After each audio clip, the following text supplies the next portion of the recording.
Hey Gators and sports fans, get all your Gator talk, news, analysis, and opinions on the Pod Up with Matthews in the Morning podcast.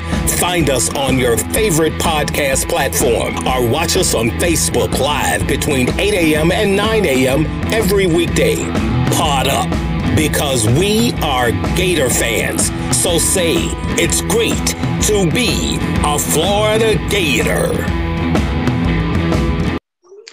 Good morning and welcome to a Wednesday edition of the program, Pod Up with Matthews in the Morning from the Crime Prevention Security System Studios. Large enough to serve you, small enough to care. Got a little tweak in this program today. We got JC, then we're going to have Buddy Martin. Since yesterday we didn't have a program, Buddy was chomping at the bit to get on the program and give us his thoughts on the football hire and what's going on in the world of sports. But first, let's head on down to the Titan Tomorrow hotline, and we're joined by JC. Good morning, JC. What's up? Yeah. Hey, man. What's up? We didn't talk about Monday since we had technical issues on Friday, didn't have a show. We didn't get to say what our Peachland Dental picks were there, QB. Mine weren't very good. I gave you a chance to get back in the hunt. You did it. I'm back in. I'm mathematically alive now as we go into bowl season, having gone a spectacular 8-3 over the championship weekend while you toiled around at 4-7. So therefore, I've gained 4 games back on you to only be down 3 games. What do you think of that? I think that's great. I think it's outstanding. That's great. Good. Mm-hmm. Well, I'm glad about it. I think that when we look back at championship weekend, everybody talked about the SEC game, but the other ones were pretty noteworthy as well because of what Pittsburgh was able to do winning the conference, what Utah did to Oregon for the second time in a row.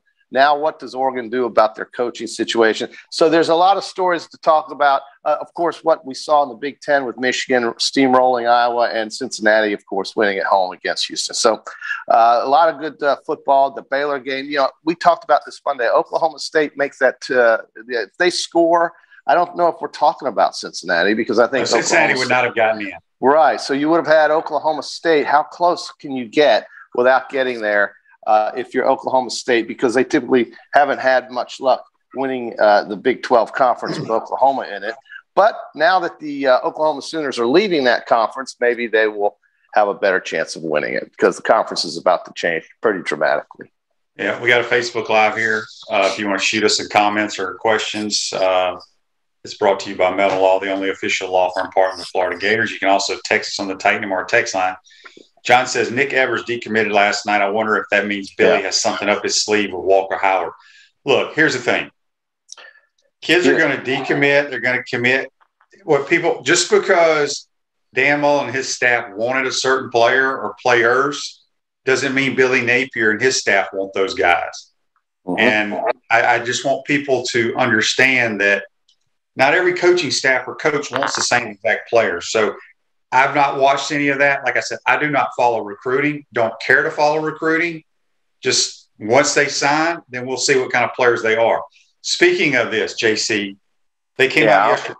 They came out yesterday with the all SEC teams. Okay. You know how many Gators made the first and second all SEC according to I didn't see the list. Coaches. I didn't see the list. Yeah, coaches. Okay, I didn't see the list. Take a guess. First and second team. I'm going to say first and second team. I'll say 2. 0. I didn't want to say 0, but I was close. Like I told you, it tells. So I do wear these glasses now at 51. Not all the time. Not when I go to football games. I got some. But I will say this. At least my eyes ain't lying to me when I watch football. Okay. So listen to this. Not a single Gator made first or second team all SEC according to the coaches. It's the first time that's ever happened since they started doing these teams in 1984. Gee whiz. So I'd say I told you we didn't have our talent levels back. I mean, I don't know how else to say it. And the coaches in the SEC agree. Yeah, it was a bad season, underachieving season. Didn't work out the way you wanted it to. And yeah, who would have thought that, QB? Nobody knew before the season that you didn't have any good players on the team, okay? Well, what? Manny says on Facebook Live, brought to you by Melvin Law. Billy is coming in with a blowtorch and burning it all down. Yeah, Burn it down. Well, I mean, it's an indictment on what was replaced, isn't it? I mean, you had 3 good years with him, and then this year things just completely fell apart because I don't know why nobody does. He either got really lazy recruiting or he just started to care less and less because he didn't have what he wanted.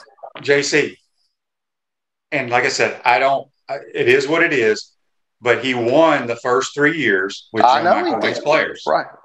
Okay. And then here's what I'll say. Here's what I will say. Okay. If you think of who the best player on this team this year is, you know who recruited him? Who's that? Joe McElwain. Damian Pierce. Well, I think it's I used to not really care whose players you won with because you were able to win. But it's very glaring at what the problem was. Well, he just didn't get out there on the road and get good players. I saw a picture with Billy Napier in Oklahoma 2 days ago with a big, strong-looking defensive lineman. Now, I know you don't get wound up about this, but this is what folks want to see in the Gator Nation is their coach in the house with a big stud-looking player and his father or mother and taking pictures and putting it on Twitter. That's what the people want to see. Well, they did that. Dan's staff did that too. Well, I don't. Okay, maybe. The bottom line is getting them to come play here. Well, sure. I mean, that's true. And again, I'm not a big fan of the December 15th early sign-up period. I think it's really hurt college football, frankly, with all of this crazy coaching carousel turnover crap that's gone on since, literally since Thanksgiving. I don't think that's been good because all the focus was on what guys were getting paid and where they were going instead of what we were doing on the field, which is really what the whole thing is about, if you ask me. It's not about what guy wants to go from Oregon to Miami and how they want to handle the guy they have there who has been coaching already in that school. It's more about, what's Pitt and Wake Forest about to do on Saturday and Alabama and Georgia and Iowa and Wisconsin, or rather Iowa and Michigan. So, I think a lot of that has to do with the December 15th issues of having these players be able to sign with the school. I don't think it's been a good thing for college football. John's got a question here. He goes, I like JC's hat. It leads me to ask about Kenny Pickett's fake slide. What do you think? How do they fix that?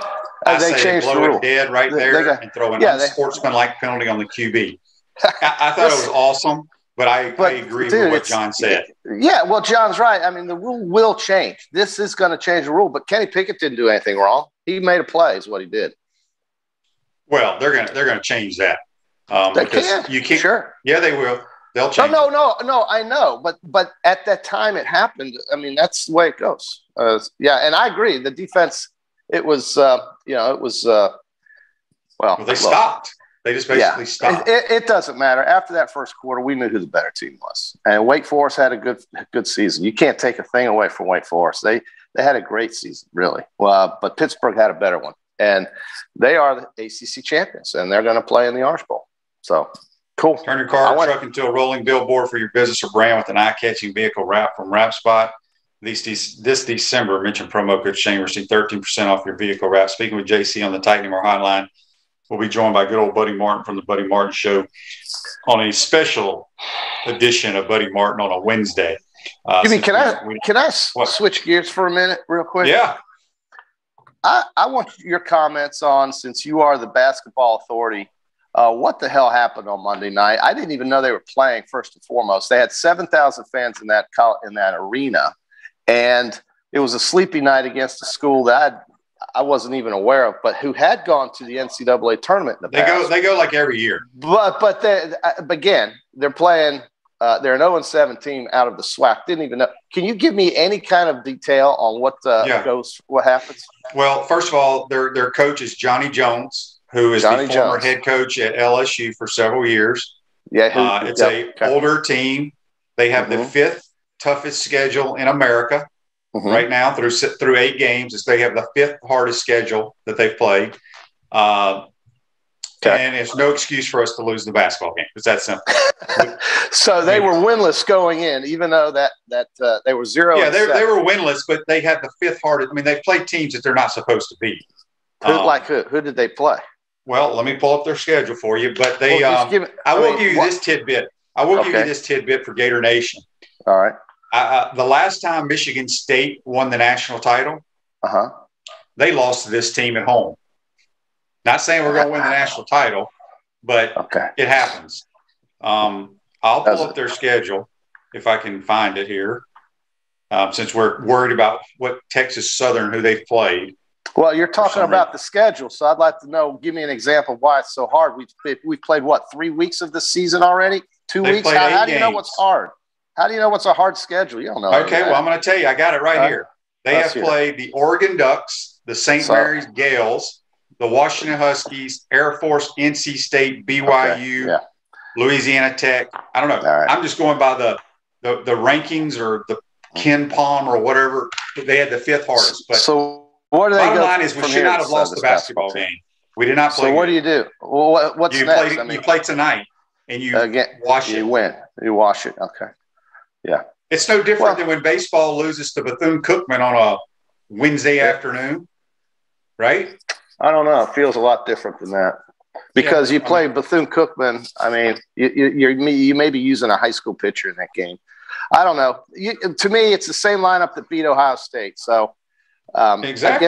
I guess they'll just have to. Yeah, well, that's different than playing Bethune-Cookman, bro. You don't throw the same pitcher against Bethune-Cookman than you do when Kentucky comes in on Friday. Well, I'm just saying.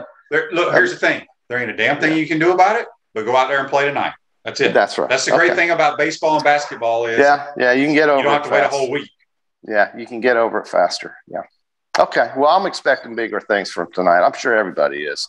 I have hopes for this team. Playing North Florida, not a very good team. Okay. Well, great. So, I mean, is that a gimme? What were they, 24-point favorites the other night, QB? Yeah. So we'll see. I got big hopes for this team. I want it to go well. I want it to go real well for basketball, because that's what you got for the next 3.5 months. You want to see success. So we'll see if we see it. Well, I don't know. We'll see. I've never seen anything like that. But anyway, we got Army Navy this weekend too, QB. I know you don't care much about that game, but I love that game. Army's going to destroy Navy. Navy's they're a 7-point terrible right favorite. now. Well, Navy has a worse record than Army, but it is Army Navy. It's a rivalry. It's the great American game.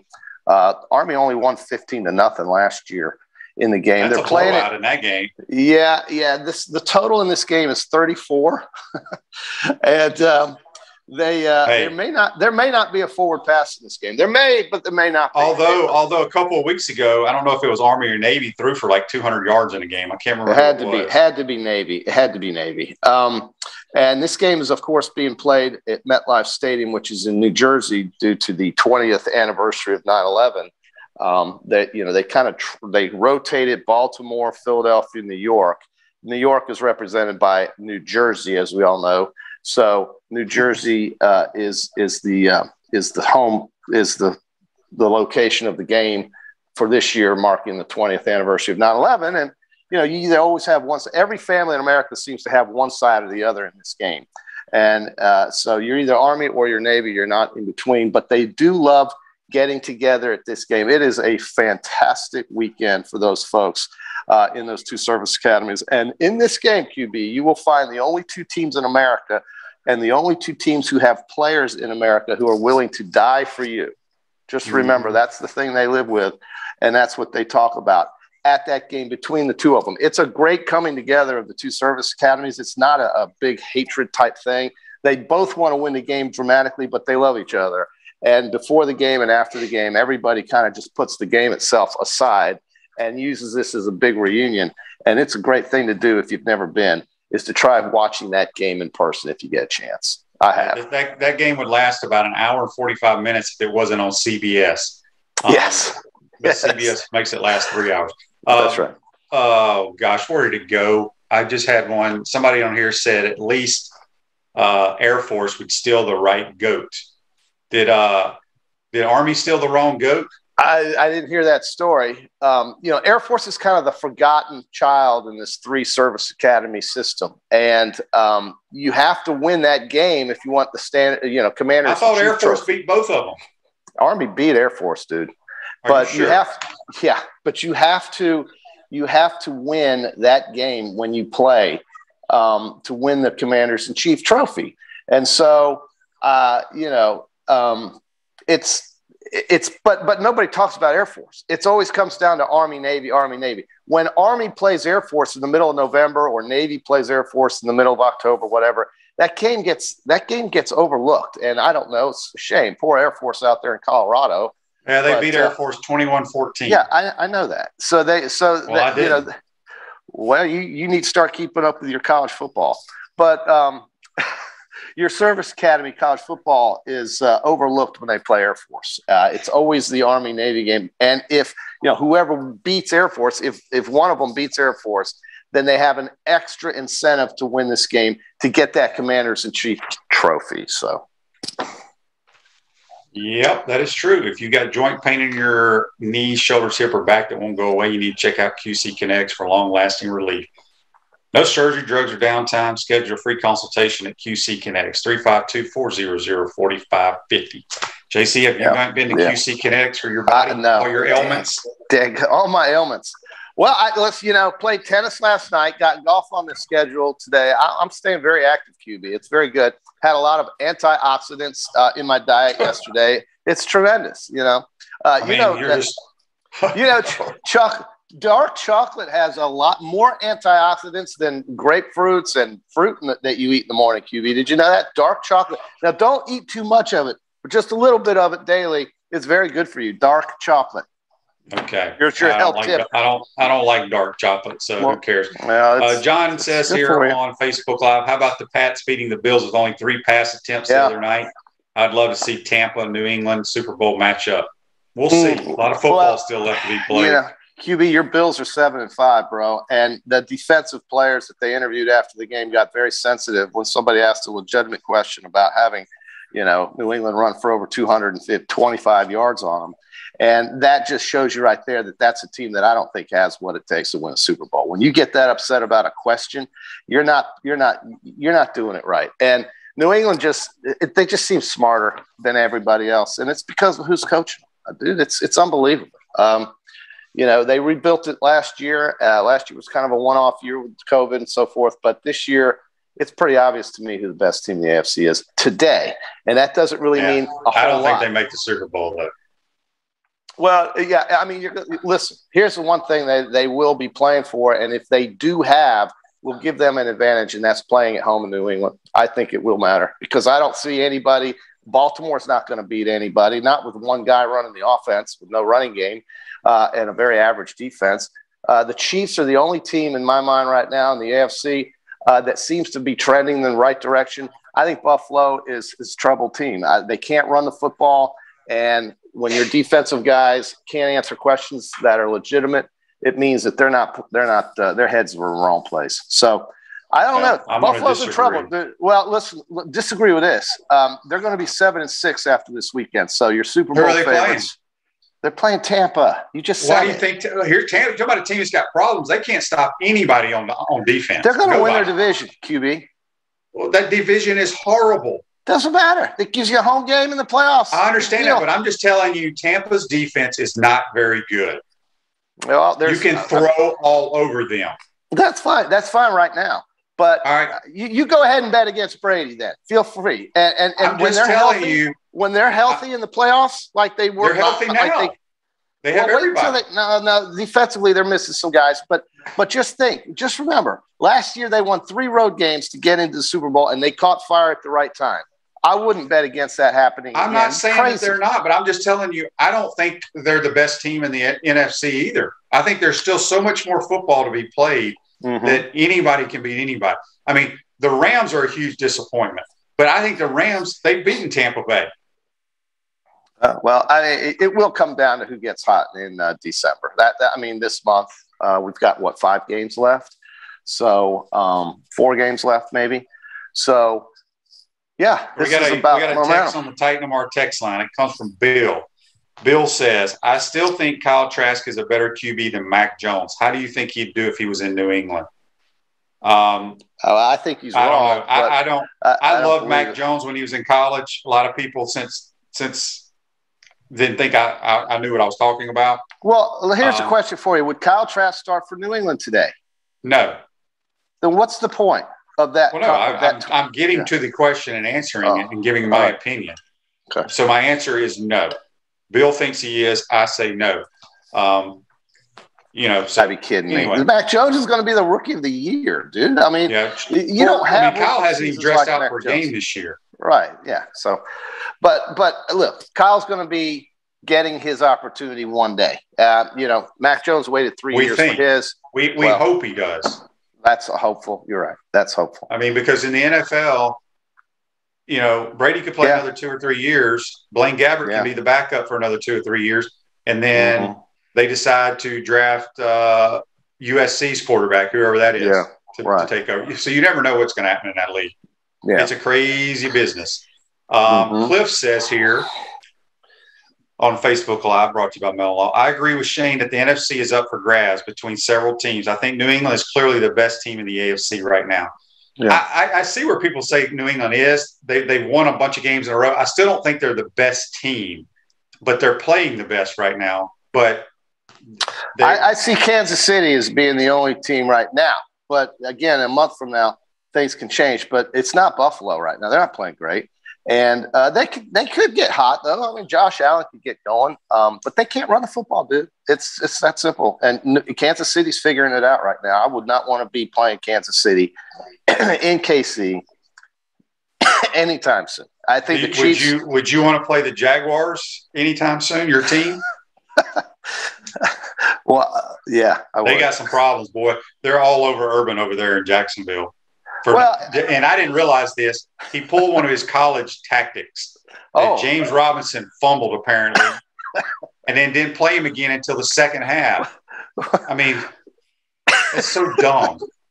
Well, maybe he's just not cut out for the NFL, bro. And, he's probably sitting there in his office in Jacksonville thinking to himself, if I had just waited a little longer, I could be the coach at Notre Dame right now. And, but Brian Kelly – what about Notre? Let me ask you about that, QB. Let's just say Okie State. Let's just say somehow Notre Dame had squeezed into this deal. Yeah, I guess he knew they weren't going to get in, but they weren't far away.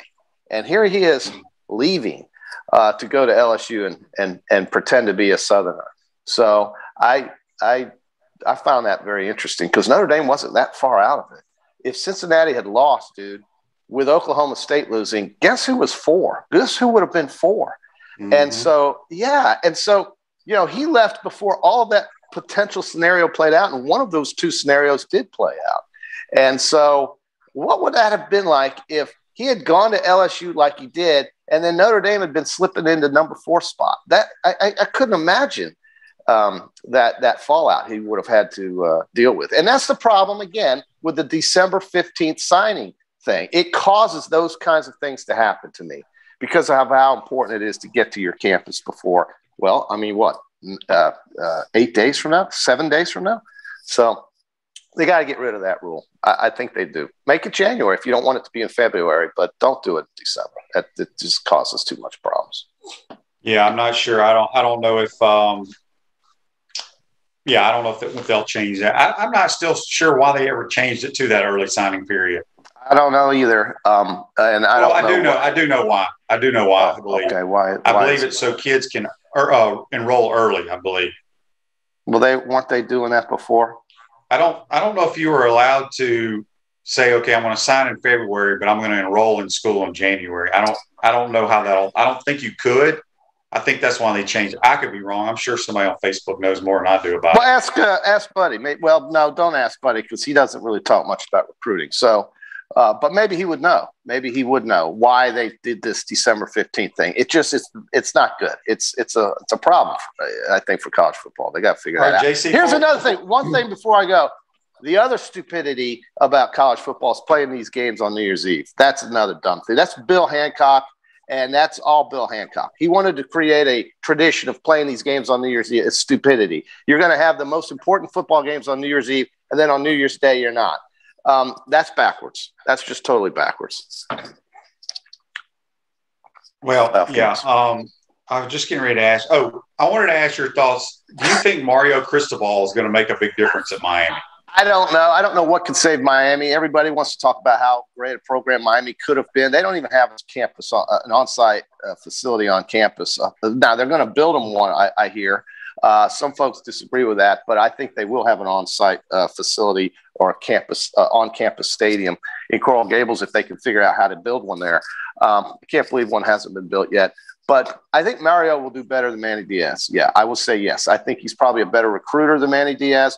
But again, here's Miami bringing back one of their own, right? Now, Manny Diaz didn't play at Miami, but his dad was the mayor, okay? And they brought other players, former players, to coach that team, Mark Rick, so forth. Nothing happened good there, right?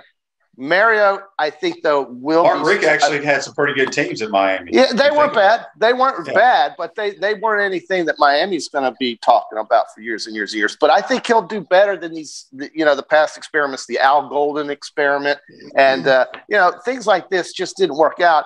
And at least they've got a guy who has somewhat of a proven track. He was a 2019 Pac-12 Coach of the Year, and he has won conference championship at Oregon. So I think certainly that, he had Justin Herbert. He knows how to get players. And that's what they need. He didn't recruit Justin Herbert, though. No, but he's a good recruiter. That's his thing, right? I guess. So, I don't know. I don't really care what Miami does personally. And I have nothing against Mario Cristobal. I think he's a good football coach, but I don't see him being a great head coach because Oregon has just been blah since he's been there. Well, Oregon's been nothing since Chip Kelly left. Well, they won the conference. They won the Rose Bowl. That conference is so bad. Well, it's not easy to win, though. You can say it's bad, but dominated, it's not easy to win. Physically dominated by a lesser team in less than 3 weeks. Listen, I know what happened with Utah, but winning that conference is not easy because they eat each other, and they're all the same team. And I don't know. I just to me, there's nothing special. But you win that conference, you go to the Rose Bowl. That's a big deal to these folks out there.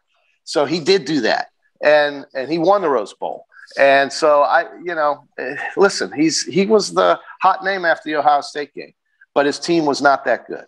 And and I don't know what I think at Miami though he should do better than what we've seen here in the last 3 or 4 coaches who went there. I would think. I would bet that he does, but doesn't mean he will. I don't. We got a couple of Facebook Lives here real quick. Michael says, in Rick's defense, his Parkinson's was starting while he was at UM. I think Mark Rick's a really good football coach. Kevin Blankenship, Shane, do you think Pickett's fake sliding against Wake Forest was Bush League? I don't. I think it was cool because I never seen anybody do it, but I think they're going to change the rule. John says, Cristobal's a great recruiter, not a good coach. Miami will continue to underperform. Maybe he steals a few players from Alabama and Georgia. Yeah, we'll see. I mean, he maybe is a great recruiter. I don't know. But I have not been blown away at all since he's been the head coach at Oregon. Cliff says Lincoln Riley and USA is going to dominate. Oh, USC is going to dominate Pac-12. There is no question about that. No question. You can go ahead and put the Trojans in the Rose Bowl or wherever. He's going to have the best skill guys California has to offer. And it's crazy out there, QB. I just don't know, man. LA is nuts. And but he's majority of his skill players at Oklahoma are from Southern California. If you look at their roster, they better figure out. And he's going to have all those guys, and the Pac-12 is so bad. The only team he's going to have to worry about right now in the Pac-12 are the Utah Utes. And the Gators have to worry about the Utah Utes. Gators going to have to worry about the Utah Utes here in about 9 months. Yep. All right, JC, we're going to get some Buddy Martin in here. Some info from Big Buddy. And he'll fill us in on his thoughts on the coaching hire because I haven't talked to him since it's been official. Ask him about that December 15th early sign period, how that thing came. I'm just curious how it came. I mean, I don't think it's a big deal, but maybe he knows. I don't know. All right, that's JC Jones on the Titan MR Hotline. Going to take a timeout, come back. We'll be joined by Buddy Martin from the Buddy Martin Show. We want to take this moment to thank all our sponsors who keep the show going and pay the bills. Crime Prevention Security Systems, large enough to serve you, small enough to care.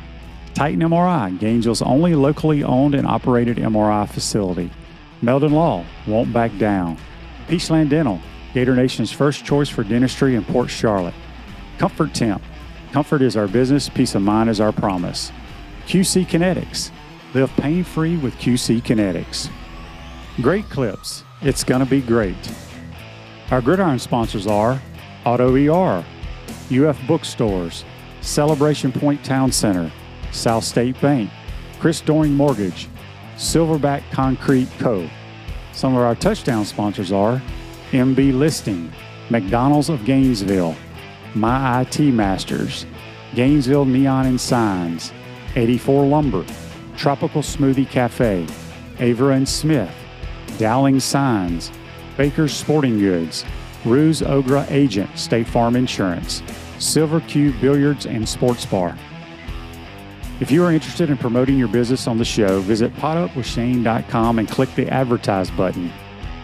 Again, thank you to all the great businesses that support the show. If you like what we are doing here, make sure you follow us and support the businesses that support us.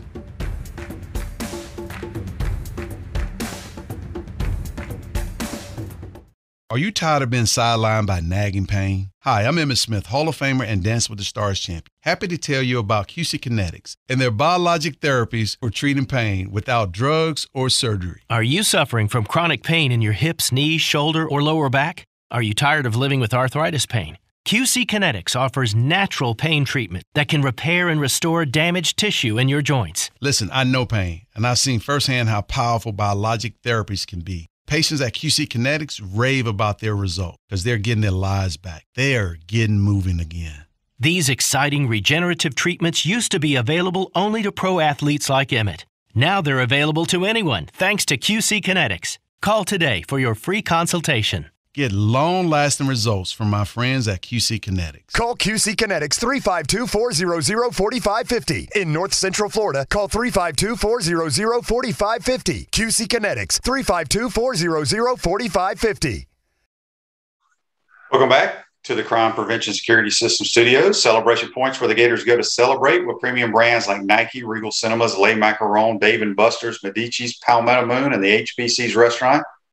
Spurrier's Gridiron Grill now serving brunch on Saturday and Sundays. We'll see you at Celebration Point where the Gators go to celebrate. We're now going to be joined by good old Buddy Martin from the Buddy Martin Show on the Titan MR Hotline. Before we get to Buddy, we got a question here on Facebook Live brought to you by Mental Law. Michael asks, Shane, does Bubba Spurrier, as he's quoted here, SOS Jr., we call him Bubba, have any chance of getting the Duke job? I know he's interviewing. I don't know who else is interviewing. Buddy, you heard anything recently on that? No, I haven't. I talked to Steve about that, and it would be a great fit if he could make it work. And he's the guy. He's a Duke graduate. You know, he knows the turf. He's served under some good coaches. I'd love to see Bubba get a chance at that job. Yeah, that would be great. I think Bubba's about 49 or 50 right now, but it'd be cool. Oh my gosh! Yeah, he's only like he's either my age or a year younger. So really? maybe he's, wow. How maybe can Bubba 51. be 50? Oh my gosh! Time goes. Well, let me just say one thing. Don't put me on after JC anymore, okay? We're going to take this. Well, you're going to look real good. You're going to look real good, buddy, after JC. All right, buddy. We want to, before we jump into some topics here, the oldest Gator athlete, football player, however you want to phrase it, passed away. I believe he was a resident of Ocala, Doug Oswald.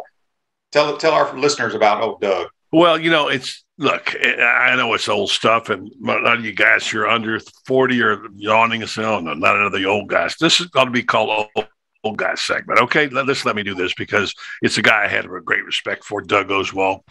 He was on the founders of the Ocala Quarterback Club. In fact, the trophy's named after him. And we were hoping that Doug would be able to come to the ceremony last week when we gave the Founders Award, the Doug C. Oswald Founders Award trophy to Judge Victor Mussey in Ocala, a long-time member of the Quarterback Club. But anyway, Doug contributed in so many ways to this community. He had a golf tournament that was one of the best anywhere around here, the Oswald Golf Tournament at Muni. He also was a banker. He did a lot of good things in the community. He was a great member of the Kiwanis. Anyway, he was always there. He was part of the legendary Golden Era. You know what it is? Look it up. Okay, you got Google, folks. Don't tell me I never heard of it. I wasn't alive then. Okay, just like someone said yesterday, World War II, Pearl Harbor. Now, who exactly bombed us? Look, I know it's tough sometimes in history. I get it, but this guy was a quality person. 98, his son Buddy does a lot of good things. Anyway, R.I.P. to the oldest living Gator. I believe Scott Carter might have written a story about him on 40years.com. I just want to pay him the respects, and we're going to miss Doug. He contributed a lot of things, and he was a great Gator. Yes, he was. We got a quick Facebook Live question here from John, brought to you by Melton Law. He says, QB, what advantage does Georgia have of seeing what work needs to be done on after the loss to Atlanta? Any chance Georgia bounces back or more of the same from Bama? Well, if we get that matchup, which I think most people think, Georgia's got to do something different defensively. They didn't sack the quarterback. They didn't pressure Bryce Young at all, and they got carved up in the secondary. Now, what can they do differently? That's a good question. Let me think about that one. They're going to need to do some stuff because Bryce Young is elite, and that is the way you attack Georgia is through the air. And so it should be fun. Tom says here, Doug Oswald was a true, quote, Southern gentleman. Appreciate that info there, buddy. But before we jump into can I comment on the Georgia? Can I comment on that Georgia game? Yeah, absolutely. Georgia's not going to win that game, okay? I'm tired of hearing about it. Listen, I took Alabama in the points last week, 6.5, but that not because I was that smart. Let's be honest. You can change quarterbacks whatever they want to do. They're not going to beat Nick Saban because they're friggin' genius. All right, let's just go ahead and say it like it is because he knew if he could somehow get the time, he could expose that secondary. And it's exactly what he did because everybody talked about, the front seven. There's 4 of the guys back there, okay? They got to play a little defense, and they're not that good. And when you get the time, it's his offensive line. And by the way, he got the old Jaguars coach who coached the offensive line. That didn't happen by accident. They had a great game plan. They executed it. He attacked them. He just beat the crap out of them. And Georgia is not an elite team. So let's get that over with right now. I'm not going to bang on the Georgia fans. I'm not going to call the dogs out, whatever. I'm just saying, let's be real. I don't think Nick Saban will ever be that easy to beat. And when you take him for granted, it's the old rat poison thing, which, by the way, is pure genius. Say what you will. Your coach also believed in that theory. You can't get too big, too full of yourself, or it will cost you. So let's just say it right now. Georgia is not going to be Alabama. I wouldn't think so. Maybe they have to go to an approach that a lot of teams are doing against the Chiefs, rush 3, drop 8 into coverage. Can Alabama run the football, and force Bryce Young to dink and dunk? So we'll see. Still a lot of football to be played before that. Buddy, I wanted to get your thoughts on Lomas Brown. He's going into the Hall. He went into the College Football Hall of Fame. I think it was the ceremony was yesterday out in Vegas. Yeah. Why is he and Carlos Alvarez not in the Ring of Honor? Well, I think there's some requirements. I got to get Scott Strickland on what they're going to ask you about that, but that's a joke. Well, one of the requirements. I mean, there's only a handful of people that even have an opportunity to go in that Ring of Honor. Right. I think there's only 3 right now. Right. Urban. Yeah. Carlos. No, Urban's not in the Ring of Honor.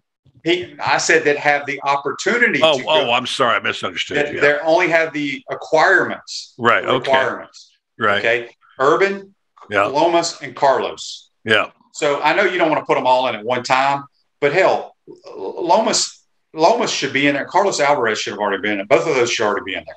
Do you agree or disagree with that? I absolutely 100% agree. I can tell you this. I haven't seen him play.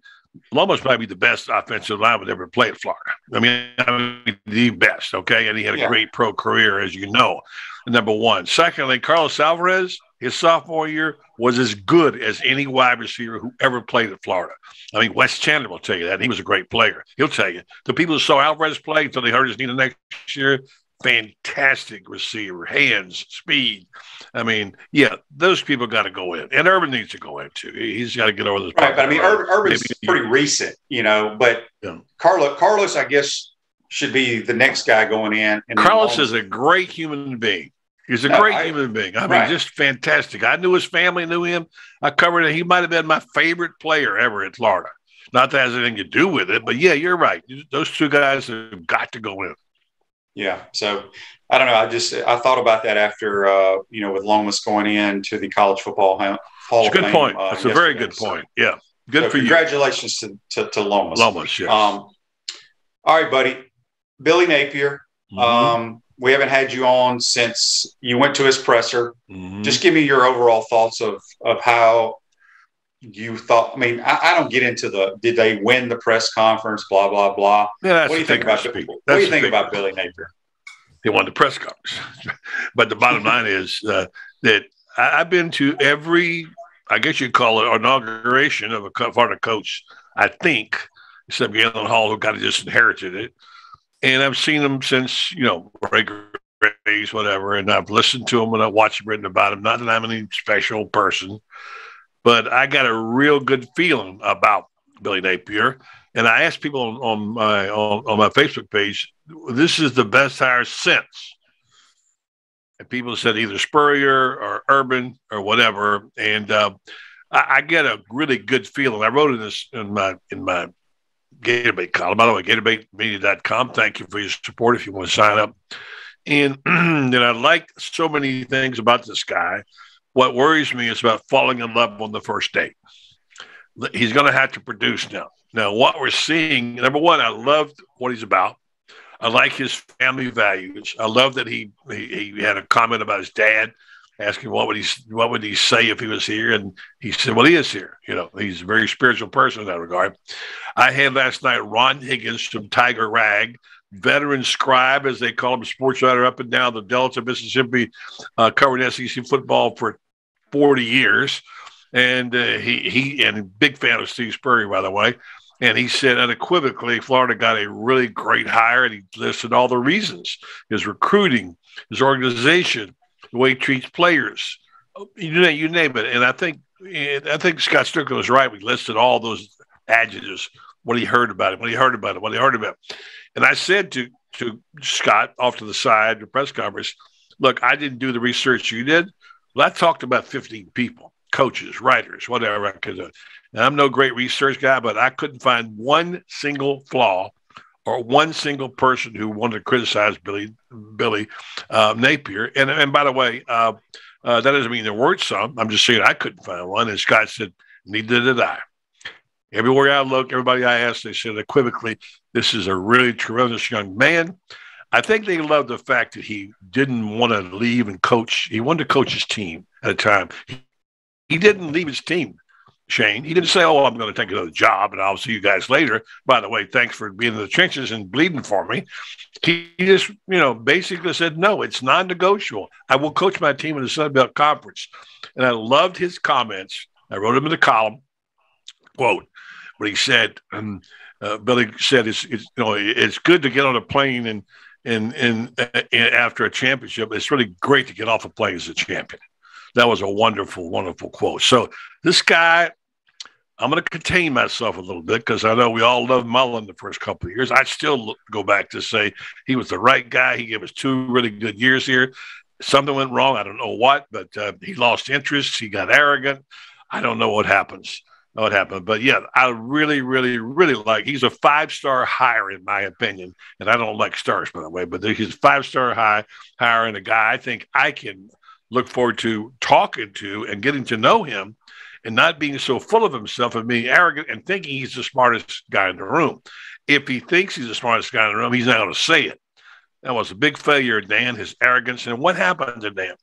What happened to Dan, I don't want to trash Dan all the time, all right? I don't like the last guy out the door gets the criticism. I've said this on your show many times, like the last guy who came to fix your cable. The new man comes in and says, boy, that guy screwed that cable up. The guy before me, he screwed that up. And it's just trashing the guy before you. Dan Mullen did a lot of good things for this program, but it was time to move, time to go. He got a little bit, he had rat poison. After he was going along there and got in the same neighborhood on the record, the probability of going to catch Urban and Steve when he was, 26-6, whatever it was, and the bottom fell out. You realize they lost what they lost last year? They lost 3 last year. In this past season, they lost 6. So that's 9 losses. I don't think Spurrier had that many in his career, but it's just a horrible year. So, c'est la vie. Good luck to Dan and his family. Appreciate what you did here. I'm really excited about see what Billy Napier is going to bring to the Gators? Yeah, we're going to get back to Bill. I got a couple of Facebook Live questions, comments here brought to you by Melon Law. John listed all the requirements that you have to be considered for the Ring of Honor. Thank you, John. And then he asked, besides Urban, who meets any of the requirements above? Mm-hmm. I'm pretty sure that if you go into the College Football Hall of Fame, you're listed as that. I don't think he listed that. So that's why I say Lomas and Carlos. But what I disagree 110% against the requirements here, or what you did in the National Football League, should have no bearing. It's not an NFL award at all. Right. So, and I take nothing away from him because I think he's a great player. I mean, he's the all-time leading rusher in the National Football League. But if you go by Gator performances, Eric Rhett and Fred Taylor should be in there before him. That's just my opinion. I agree with you. Yeah. So it's skewed. I mean, you don't want 1,000 people up there, but the only people that I'm pretty sure that have an opportunity to go in, former players, would be Carlos and Lomas because of College Football Hall of Fame. All right. So, buddy, back to Billy Napier, recruiting, what have you. I don't know if you wrote it or Franz wrote it. We had some decommitments. Yeah, Franz did. By the way, France does a fantastic job. I just want to say that. All right. Nobody does it better than Franz. He's a great reporter, writer. He's a machine. He turns out words. I'm just so grateful to be on a team with Franz Beard. Yeah. So Nick Evers, quarterback out of Texas, has decommitted. Yeah. Maybe I think another receiver is decommitted. You know, here's the thing. And I know fans – I don't follow recruiting, buddy. I wouldn't know Nick Evers if he walked in my house. You got to change, Shane. You and me got to catch up. Yeah, I don't. You got to start paying attention. Because here's the thing. Here's the thing. I'm going to trust the coaches to go get the players that they want for their team. Did you trust Mullen? Yeah, but here's the thing. What good is it going to do for me to follow recruiting when I have no say in what that kid does? Because all it does is your listeners want to know about it, Shane. Okay, so here's the thing. They're recruiting Buddy Martin from Ocala Forest. Okay, you're committed to wherever. You're committed to the Gators. I could watch you and say, you know what? I don't think Buddy Martin's good enough to play for the Gators. It doesn't matter. The coaching staff likes you. You see what I'm saying? But your opinion matters. You're right. One of the all-time great players at the University of Florida. I understand. Okay, you built the foundation up there right now. And don't say to me you don't care. You got to care because – No, I care. And I tell you right now how he solves the problem. Go find you 2 legitimate throwers of the football, and let's build from that. You want to change the offense. I get it. Well, I want to win, and you win throwing the football accurately. But you're getting into philosophies now, and that's a whole different thing. It's about – Well, you just asked my opinion on who they should recruit. Yeah, okay, fine. That's your system. Let's see what Billy Napier is. So, I mean, if you need a point guard, you don't go out and recruit a power forward. You know what I mean? You got to have the players that you fit your system, and we don't know all that yet. There's a lot to learn. I'm only going to say this about – I'm not asking you to be a nuts and bolts who's committed today kind of guy. You and I don't do that. But we have to be aware. We talk about Nick Evers decommitting who he was. I know a little bit about him, not much. I've not seen any tape on him. I don't know how good a player he is. But, you know, there is such a thing as guys that you shouldn't miss on, especially if they're in your own state. And I think you and I agree on that. They got to get the players from the state. Correct. John says, ask Buddy if a 2-time SEC Player of the Year should qualify for the Ring of Honor. Back in the day, they gave out only 1 per year. Today, they give out an offense and defense. Yeah, there's only been, I think, 5 that have won it twice.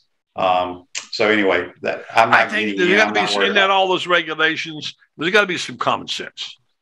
If someone like you says this guy, Wes Chandler, who deserves to be in there, there should be a way. I didn't even think about him. He should be in too. He's a fantastic player. Yeah. And he, by the way, he had Doug Dickey's offense. He didn't have Steve Spurrier's. He told me one time, if I'd have played for Spurrier, I'd have caught 500 balls. Yeah, you know, he was an unbelievable player. He's everything Jacob Copeland wanted to be. I mean, he was strong, fast, played hard. He was a great pro. Not that matters. There got to be a way to get Wes Chandler in that ring. I don't know how you do it. You know people up there. Get it done, Shane. They don't listen to me. We got a text on the Titan Mark text line from George. George says, Shane, you may have already spoken on this, but are any of the coaches going to be retained from Dan Mullen's staff? No. From what I hear, and buddy, you get more information through Franz and all his sources. Nobody's going to be retained. Nobody. You said that last night on my show or on Monday. Right. Night. Yeah. You're right. Yeah. Yeah, you're right. And it's too bad because this is part of the game I don't like. And I don't care how much you want to get rid of somebody. I hope I'm not repeating myself, but maybe I did said to you on my show. But the part of college football coaching that hurts, it's occupational hazard. You around it all your life, whatever, is that when it comes this time of year, the holidays, a whole lot of families get moved. Now, I don't feel quite so sorry for them and their money because they're all getting an extraordinary amount of money. They want to be on. There were days. Look, Coach Spurrier was without a job for a while. I mean, look, can you believe that? He was out. He didn't, after the USFL, he went around and didn't know where he's going to go. And lucky to get a job at the Bandits and the Duke. Look, there's no perfect system, but I know there has to be change. I know in business world, you have to make a call and live with it. And I think it was the right call, but I feel for people there. Tim Brewster was a heck of a coach, in my opinion. Billy Gonzalez was a heck of a coach, in my opinion. These are people that won't have a problem getting jobs, but it hurts them when they've invested their lives in these programs and suddenly they're out the door. That's the part I don't like. That is so true. At Chris Doring Mortgage, they do mortgage lending right, helping home buyers throughout Gainesville, North Central Florida. Call Chris Doring Mortgage today, 352-244-0840. John says on Facebook Live, brought to you by Mellon, I do believe the 18-year-old athlete should do what is best for him. Fans should not harass any recruit for trying to make the best decision for his future. We agree with that. Yep. We understand it. Tom says Gators need to start the rebuilding by acquiring talent along the lines of scrimmage. Well, we need to acquire kind of know. talent across the board. Yeah, that's kind of okay, Captain Obvious. We get that. Okay. Well, buddy, we got. I talked to JC about this. You've been covering the SEC for a long time, and we only got about 2 minutes left. Yeah. Okay. They started the all SEC teams in 1984. Mm-hmm. You know the Gators. This is the first time since 1984 they didn't have one player voted on first or second team by the coaches. Yeah, you know what, and I understand why. Mm-hmm. It's what happens. Yeah. You can't lose to Missouri and make the all SEC team. Well, you got to perform. Well, the eye in the sky don't lie. That tape. That's good. Yeah, and those coaches watch that tape. Yeah, countless hours preparing for one another. You should start watching tape, Shane, and tell us. I don't get tape. You can get it. You can go on the Huddle, HUDL, and look at high school players and watch them play. If I can do it, yeah, but you need to break. Shane, you need to break down some stuff. It's hard to evaluate when you watch this, like a kid playing 1A football, how he's going to translate to Division I football. I mean, I'm talking about watching tape. I'm talking watching tape of the SEC games. Okay, and it's telling to you that the coaches didn't vote anybody, because usually you got players that stand out on tape, and coaches realize that. So I saw one stand out on tape, and I know you don't want to hear this, but AR-15 was stood out to me on tape, and I know all the problems. But let's be honest about this. Dan was not good at playing all the good players. Sometimes I agree with that, but I don't know like I told you, people get enamored by the wow plays. When I look at a quarterback, I'm looking at consistency, decision-making. I don't get enamored by the extraordinary plays. How to play the position, I get it. But there is a wow factor. And by the way, I think Baby Reese, the little girl who started relatives who picks football games in the weekend, by the way, is 11-3. So I just picking up helmets. She's great. What a great kid. He could pick out Damian Pierce out of a crowd. I mean, look, that's pretty obvious. He needed to play more. He didn't, and that's too bad. Yeah, it is. It's very sad, in my opinion, because you only get so many times you put that Gator uniform on, and he was not utilized correctly, and I think everybody agrees with that. All right, can I say something? I need 30 seconds or less. Think about this for a second. Okay, Chip Kelly may go to Oregon.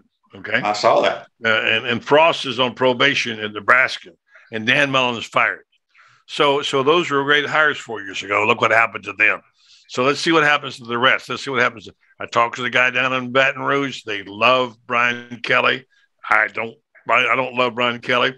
I think that the situation is going to be a little different at USC than it was in Norman. And so that situation, we'll see what happens there. But it's a crapshoot when you hire coaches. It really is. Buddy, good stuff as always. Appreciate you filling in on Wednesday. And we'll get you next Tuesday morning, my man. Have a good week. All right, you too. Thank you. That's the great Buddy Martin join us. You can follow his program every weekday night on Facebook Live about 9 p.m. Eastern Standard Time. Hope you enjoyed today's shows, folks. Today's show's a wrap, brought to you by Wrap Spot. We'll see you tomorrow.